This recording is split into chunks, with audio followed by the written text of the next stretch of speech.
Hello friends, வணக்கம். Welcome to meal master. இன்றைக்கி நம்மளுடைய கிச்சனில் என்ன பார்க்க போகிறோன்னா வெஜ் ஈரல் ஃப்ரை. அதை எப்படி செய்யலான்றதை பார்த்துடலாம். வாங்க வீடியோக்குள்ளே போகலாம். இந்த வெஜ் ஈரல் ஃப்ரை நம்ம பச்சை பயிரை வச்சு தான் செய்ய போகிறோம். இது ரொம்ப உடம்புக்கு ரொம்பவே சத்தானது. நான் ஒரு 100 கிராம் பச்சை பயிரை நல்லா கழுவி சுத்தம் பண்ணி ஒரு 7-8 மணி நேரம் ஊற வச்சு எடுத்திருக்கேன். அதை இப்போ நம்ம நல்லா கழுவிட்டு மிக்சியில் போட்டு நல்லா நைஸாக அரைச்சி எடுத்துப்போம். அதோட தேவையான அளவு கொஞ்சம் உப்பு சேர்த்துக்கலாம். சேர்த்து கொஞ்சமாக தண்ணி சேர்த்துக்கலாம். நிறைய தண்ணி விட வேணாம், கொஞ்சமாக தண்ணி சேர்த்து அரைச்சி எடுத்துக்கலாம். இது போல் நல்லா நைஸாக அரைச்சி எடுத்துப்போம். இதுக்கப்புறம் நம்ம இதை இட்லி பானையில் வேக வைக்க போகிறோம். அதனால் ஒரு தட்டில் நான் எண்ணெய் தடவி எடுத்துருக்கேன். அதில் இந்த மாவை நம்ம ஊற்றி எடுத்துக்கலாம். இப்போது இதை நல்லா இட்லி பானையில் வச்சு ஒரு 7-8 நிமிஷம் வரைக்கும் நம்ம வேக வச்சு எடுத்தோன்னா இது போல் வந்துடும். இப்போது இதை நம்ம ஈரல் நம்ம எப்படி கட் பண்ணுவோமோ அது போல் சின்ன சின்ன பீஸாக உங்களுக்கு எப்படி வேணுமோ அப்படி நீங்கள் கட் பண்ணிக்கலாம். நான் இன்றைக்கி குட்டி குட்டி பீஸாக இது போல் கட் பண்ணி எடுத்துக்கிறேன். இதுக்கப்புறம் இதை நம்ம செய்யறதுக்கு ஃபஸ்ட்டு நான் ஒரு பேன் எடுத்து அதில் ஒரு 2 டேபிள் ஸ்பூன் அளவுக்கு ஆயில் சேர்த்துடலாம். அதோட நம்ம தாளிக்கிற தேவையான சோம்பு, பட்டை, கிராம்பு இதெல்லாம் கொஞ்சம் கொஞ்சம் நம்ம எடுத்து அதுலேயும் சேர்த்துடலாம். சேர்த்ததுக்கப்புறம் நான் 2 வெங்காயம் கொஞ்சம் பொடி பொடியாக கட் பண்ணி எடுத்து வச்சுருக்கேன். அதையும் இதில் நம்ம சேர்த்து நல்லா ஃப்ரை பண்ணிக்கலாம். இந்த வெங்காயம் நல்லா பொன்னிறமாக வதங்கி வரணும். அது வரைக்கும் நல்லா ஃப்ரை பண்ணிப்போம். இப்போது இந்த வெங்காயம் நல்லா பொன்னிறமாக பொரிஞ்சு வந்ததுக்கப்புறம் இதோட கொஞ்சம் வாசனைக்கு கருவேப்பிலையை சேர்த்துப்போம். அதோட 1 ஸ்பூன் அளவுக்கு இஞ்சி பூண்டு விழுது நான் சேர்த்துருக்கேன். இப்போ இதையும் சேர்த்து கொஞ்சம் நம்ம கிளறி விட்டுட்டு ஒரு தக்காளியை நான் நல்லா மிக்சியில் போட்டு அடித்து இது போல் எடுத்திருக்கேன். அதையும் நம்ம இதில் சேர்த்துடலாம். கொஞ்சம் இந்த பச்சை வாசனை போகிற அளவுக்கு நம்ம நல்லா ஃப்ரை பண்ணிக்கணும். இப்போ ஓரளவுக்கு நல்லா ஃப்ரை ஆகிடுச்சு. இப்போ இந்த டைமில் நான் ஒரு 1.5 ஸ்பூன் அளவுக்கு வெறும் மிளகாத்தூள் சேர்த்துருக்கேன். அதே போல் ஒரு 1.5 ஸ்பூன் தனியாத்தூளை சேர்த்துருக்கேன்.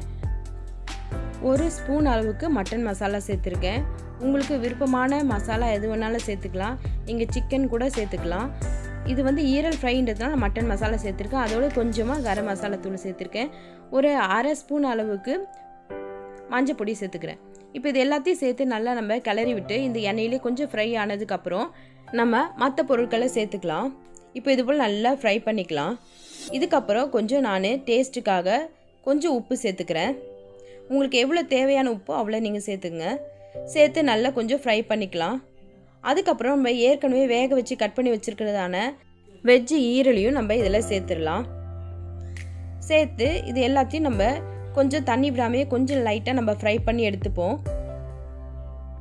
கொஞ்சம் எண்ணெயில் வேகிற அளவுக்கு இது போல் நல்லா ஃப்ரை பண்ணிக்கலாம். இது பார்த்தீங்கன்னா ஒரு வெஜிடேரியன் டிஷ்ஷு தான், ஆனால் சாப்பிட ரொம்பவே டேஸ்ட்டாக இருக்கும். நீங்கள் நான்வெஜ்ஜு சாப்பிட்டிங்கன்னா, ஈரல் சாப்பிட்டிங்கன்னா எப்படி ஒரு டேஸ்ட் இருக்கோ அதே போல் இதுவும் சூப்பராக இருக்கும். இதுக்கப்புறம் இதோட ஒரு 1/4 கப் அளவுக்கு நான் தண்ணி சேர்த்துக்கிறேன். தண்ணி சேர்த்து எல்லாத்தையும் ஒன்றா கிளறி விட்டு நம்ம கொஞ்ச நேரம் மூடி போட்டு இதை வேக விட்டுடலாம். ஒரு 7-8 நிமிஷம் வரைக்கும் அப்படியே இருக்கட்டும்.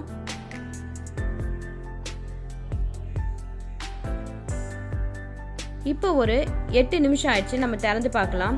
பாருங்கள், நம்ம ஈரல் ஃப்ரை நல்லா ஃப்ரை ஆகி சூப்பராக வந்திருக்கு. பார்க்கவே ரொம்ப சூப்பராக இருக்குது. வாசனையும் பயங்கர சூப்பராக இருக்குது. ரொம்ப நல்லா ரெடியாகி வந்திருக்கு. இப்போது நம்ம கொஞ்சமாக மிளகு பொடி இதில் சேர்த்துடலாம். அதோட கொஞ்சம் கருவேப்பிலை, கொத்தமல்லியும் நம்ம சேர்த்துக்கலாம். சேர்த்து எல்லாத்தையும் ஒரு தடவை கிளறி எடுத்தோன்னா நம்மளுடைய வெஜ் ஈரல் ஃப்ரை ரெடி ஆயிடுச்சு. இப்போ நம்ம ஸ்டவ் ஆஃப் பண்ணிவிட்டு இதை வேறு ஒரு பிளேட்டுக்கு ட்ரான்ஸ்ஃபர் பண்ணிக்கலாம். பாருங்கள், கமன்னு நம்மளுடைய வெஜ் ஈரல் ஃப்ரை ரெடி ஆயிடுச்சு.